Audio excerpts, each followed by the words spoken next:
Wednesday, August 9th, 12:15 Mountain Time, 2017. Have you guys heard about this yet? This book that was written, actually there's two books I want to share with you that were written 124 years ago. One book is titled Barron Trump's Marvelous Underground Journey. There's another one that's titled The Last President. And they were authored by the same person back in the late 1800s. I think 1890 and 1893, respectively. This is really super bizarre. And both of these books can be confirmed at the Library of Congress. And here is the first book I want to talk about. And I'm just going to go over some of the key points that I found. I did read the book. It's 266 pages long.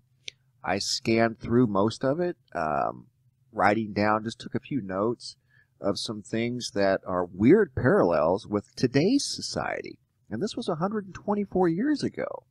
And it's titled Barron Trump's Marvelous Underground Journey. Scan through the book, and it's here at the Library of Congress, like I said.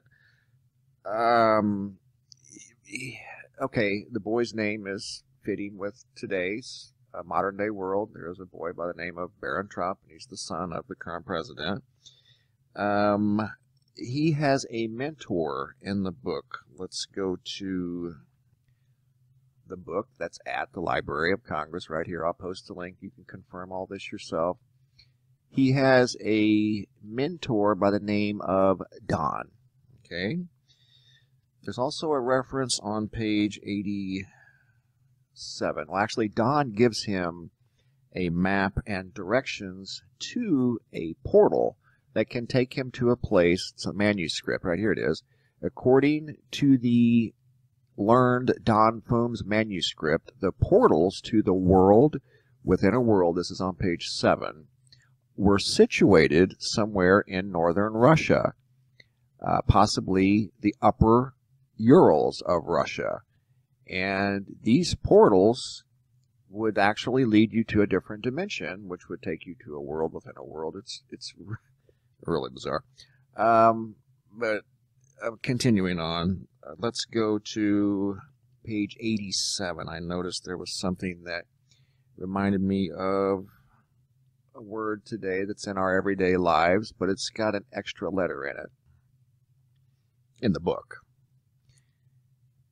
Page 87. Just bear with me, guys. This is really weird.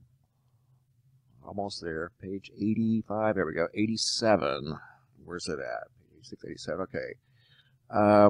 Yes, sure enough. I'm just going to read some parts in here. Yes, sure enough, for I raised my eyes, there, towering above the bed, stood the slender crystal column which marked the end of Goggle-land.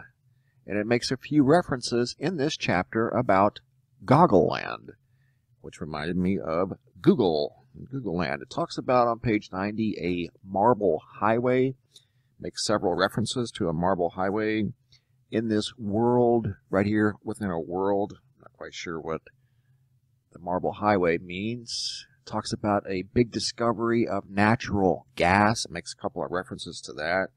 Here on page 100, it starts to mention in this chapter about someone by the name of Long Thumbs, who was leading the way on this tour, I think, through the world within a world. And everything was made of silver. Everything. Keeps talking about everything made of silver. I think that's on page 105. Silver, silver, silver. Everything he saw was made of silver in this world of worlds. Very strange. This book was written back in 1893, and it can be confirmed at the Library of Congress. I'll post the link in the description box. It just has a lot of weird parallels with today's world. I'll read some of them from this article here at, where's it at, the Daily Wire. This is their take on it. The novel, and this is true, the novel tells of a wealthy aristocratic boy who lives in, check this out, Castle Trump.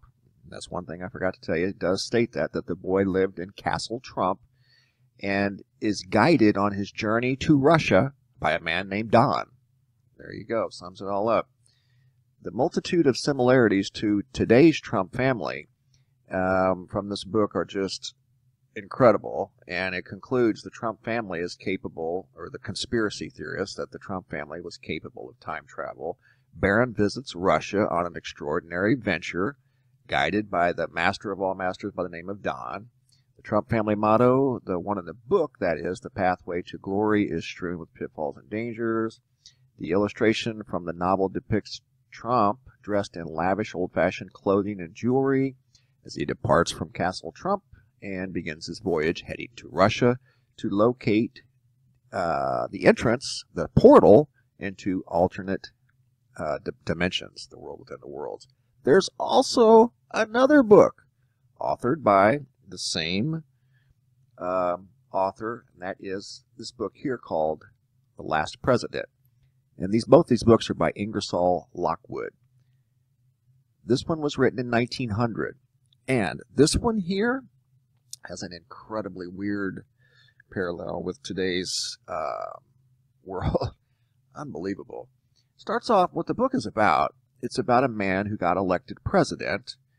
I think it was in 1896.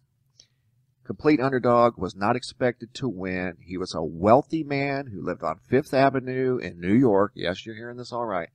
And he was not expected to win. Complete underdog, and it completely surprised everybody. And when this man was elected president, it talks about the city of Chicago. Let's see if I can find it. Page 7. I read this one too. I just kind of skimmed through it. Page 7, it says the city of Chicago went mad. There was people rioting and protesting all across the land. And then here's what I'm going to leave you with. This book goes on to talk about, and it's a short book. It's only like 60 pages long. It talks about this guy, like I said earlier, that wasn't expected to become president, that did. Talking about him making his own currency. And it talks about the American economy on the verge of collapse. Just a lot of weird parallels. But anyway, he makes his own currency, and that didn't work out too well. Page 16, I'm going to leave you with this. Like the other book, it has some other strange parallels with today's world, and this is another one. Page 16, and it talks about this new president, this very big surprising president that was not expected to win. He won, and as he was inaugurated after inauguration, he starts naming his cabinet. And it also makes mention on page 18, just real quick, about some executive orders that this president signs. Okay, page 16, here we go. I'm going to leave you with this. He's naming his cabinet, and this is just in the book. Okay, Secretary of State, William Stewart. Now I'm going to roll on down to Secretary of Navy, John Gary. Here's the one that stood out. His Secretary of Agriculture, Lafe Pence of Colorado. P-E-N-C-E. This book was written 127 years ago. What are the odds?